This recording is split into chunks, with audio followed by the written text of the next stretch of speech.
In order to use Apple Cash on Amazon, the first thing you need to do is you need to get your Apple Cash account number and also other information. So open up the wallet app like you normally would.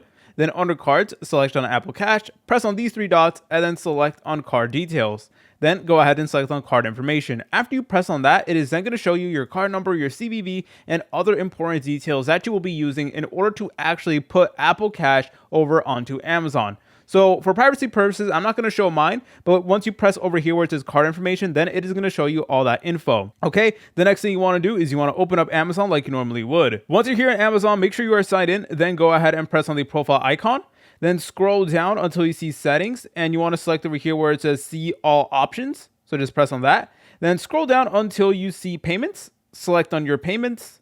Then you will see this option that says cards and accounts, and you just want to press on add just like so. And then from here, please select on add a credit or debit card just like so. So you can go ahead and enter that in, and then you will need to enter in your Apple Cash card number, expiration date, and the name as well. And that is how you're able to use Apple Cash on Amazon in 2026. If you guys found this video helpful, make sure to leave a like and subscribe. I'll see you in the next tutorial.